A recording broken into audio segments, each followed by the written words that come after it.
नमस्कार. आज आपण बघणार आहोत कटाची आमटी जी पुरणपोळीसोबत बनवली जाते. तर त्यासाठी मी इथं बघा ही डाळ घेतलेली आहे. जे आपण पुरण करतो त्या पुरणातूनच आपण ही डाळ काढून घेतो शिजल्याच्या नंतर आणि त्याच्यामध्ये जेवढी आपल्याला आवश्यकता आहे तेवढी आपण ही काढून घेतो सारासाठी किंवा कटाच्या आमटीसाठी आणि नंतर त्याच्यामध्ये आपण साखर घालून घेतो. तर मी हे सारासाठी काढून घेतली. तर बघा मला जेवढी लागली तेवढी मी काढून घेतली. या वाटीने 1.5 वाटी मी काढून घेतलेली आहे. तुम्हाला जास्ती बनवायची असेल तर तुम्ही जास्त काढू शकता. आणि याला त्याच चाळणीने गाळून घेतलं आणि याला असं बारीक करून घेतलं. बघा मस्त अशी बारीक झालेली आहे. कटाच्या आमटीसाठी आपल्याला लागणार आहे इथं 1 खोबऱ्याचा तुकडा घेतलेला आहे मी. इथं 10 कढीपत्त्याची पानं घेतली. 20 ते 25 लसण कळ्या घेतल्या. आता हे बारीक आहेत थोड्या म्हणून मी इथं 20-25 वापरलेले आहेत. जर मोठे असतील तर थोडे कमी घ्या. आणि इथं 1 कांदा घेतलेला आहे. कांदा थोडा मोठा आहे तर आपण याला कापून घेऊया. आपल्याला इथं अर्धा कांदा करून घ्यायचा आहे. तुम्ही जर अजून माझ्या चॅनलला सबस्क्राईब केलं नसेल तर सबस्क्राईब करा आणि बेल आयकॉनला क्लिक करा. आता आपण याची साल काढून घेऊया. आपल्याला अशी साल काढून घ्यायची याची. आता इथे मी गॅसवर चाळणी ठेवलेली आहे. त्यात आपल्याला हे कांदा भाजून घ्यायचा आहे. आता तुमच्याकडे जर छोटा असेल तर तुम्ही अख्खासुद्धा कांदा याच्यावर ठेवू शकता. माझ्याकडे मोठा होता म्हणून मी इथं अर्धी खाप करून ठेवली. आणि आता आपल्याला इथं खोबरं पण भाजून घ्यायचं आहे. तर मस्त असं खोबरं भाजून घेऊया. आपल्याला हे पूर्ण काळं करून घ्यायचं आहे खोबरं. याच्यामुळे कटाच्या आमटीला छान अशी चव येते आणि रंग पण छान येतो. कांद्यानं पण चव लागते म्हणून आपल्याला हे भाजून घ्यायचं आहे. जर तुम्हाला भाजून घ्यायचं नसेल तर तुम्ही कांदा बारीक चिरून तळूनसुद्धा घेऊ शकता. खोबरं पण बारीक करून तुम्ही चिरूनसुद्धा घेऊ शकता. पण मी इथं भाजून घेणार आहे. मिक्सरच्या भांड्यामध्ये टाकून घेऊया आणि याची आपल्याला पेस्ट करून घ्यायची आहे. जे लसूण होतं ते पण आपण याच्यामध्ये टाकून घेऊया आणि याची पेस्ट करून घेऊया. बघा मस्त अशी आपली पेस्ट झालेली आहे.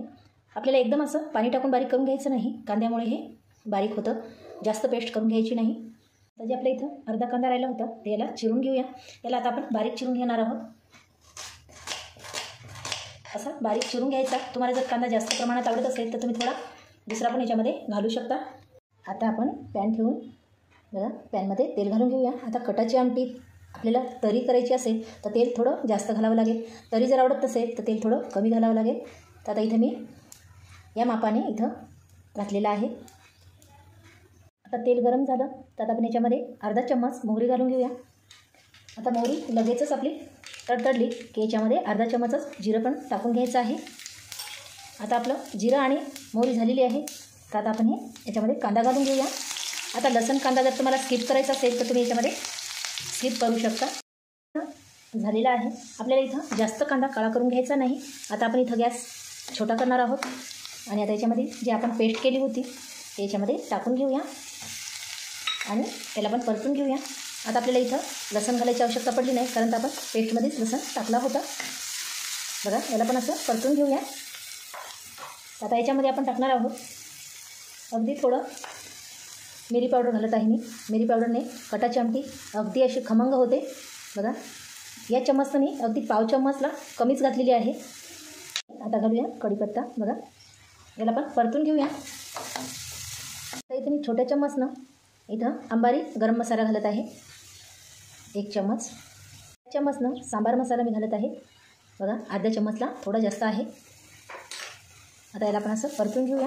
आता तुम्हाला जर हे मसाले वापरायचे नसतील तर तुम्ही आपल्या घरगुती काळा मसाला गरम मसाला हे पण तुम्ही घालून करू शकता किंवा मग कांद्याची खोबऱ्याची पेस्टसुद्धा टाकून खमंग अशी कटाची आमटी तयार होते.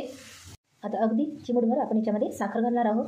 आता साखरेमुळे काय होतं आपलं जी कटाची आमटी आहे त्याला अशी मस्त तरी येते म्हणून आपण इथं साखर घातलेली आहे. आणि थोडा तिखटामध्ये गोडवा पण असतो म्हणून साखर टाकलेली आहे. आता आपण 1 चम्मच इथं लाल तिखट घालून घेऊया. त्याच चम्मचनं इथं मी अर्धा चम्मच हळद टाकून घेते. आता आपण पुरणासाठी डाळ शिजवली होती म्हणून आपण त्याच्यामध्ये हळद घातली नाही. तर आता आपल्याला इथं हळद घालून घ्यायची आहे आणि बघा मस्त अशी परतून घेऊया. असा खमंग असा वास सुटलेला आहे बघू शकता तुम्ही. आणि याला रंग पण छान आलेला आहे. तर आता आपण जी आपली आमटी आहे त्याच्यामध्ये टाकून घेऊया. आता तुम्हाला पातळ घट तुमच्या आवडीनुसार इथं बनवायची आहे. आता इथं आपल्याला थोडं गरम पाणी लागणार आहे. याच्यामध्ये गरम पाणी घालून घ्यायचं. त्यामुळे या आमटीची जी आहे ते चव जाणार नाही म्हणून आपल्याला इथं गरम पाणी घालून घ्यायचं आहे. थंड पाणी अजिबात घालायचं नाही. आता इथं मी गरम पाणी घालून घेते. आता माझ्याकडे घटच आवडते म्हणून मी इथं घट ठेवलेली आहे. तुम्हाला पातळ हवी असेल तर तुम्ही याच्यापेक्षा थोडी पातळ पण करू शकता. वाव, बघा किती छान तरी आलेली आहे आणि रंग पण मस्त आलेला आहे. इथं आपल्याला शेवटी मीठ घालून घ्यायचं आहे. आता आपण कसं इथं कमी जास्त करतो म्हणून आपल्याला मीठ नंतर घालायचं आहे. जर आपण याच्यात पाणी जास्त घातलं तर मग आपल्याला मीठ पण थोडं जास्त लागणार आहे. तर मी आता इथं चवीपुरतं मीठ घालून घेतलेलं आहे. इथं आपण एक उकळी याला काढून घेणार आहोत. बघा मस्त अशी उकळी आलेली आहे आणि आपली कटाची आमटी ही तयार आहे. गरमागरम आपली अशी चविष्ट कटाची आमटी तयार आहे. आता आपण याच्यामध्ये कोथिंबीर घालून घेऊया. आता बघा महालक्ष्मी आलेल्याच आहेत, तर तुम्ही महालक्ष्मीसाठी पुरणाचा नैवेद्य करता किंवा पुरणपोळी जेवायला करता तर आपण हे कटाची आमटी बनवतो. तर तुम्ही या पद्धतीने बनवा, अगदी अशी खमंग आणि चविष्ट बनेल. जर तुम्हाला आजची रेसिपी आवडली असेल तर चॅनलला एक लाईक करा, शेअर करा, सबस्क्राईब करा आणि बेल आयकॉनला क्लिक करा. धन्यवाद.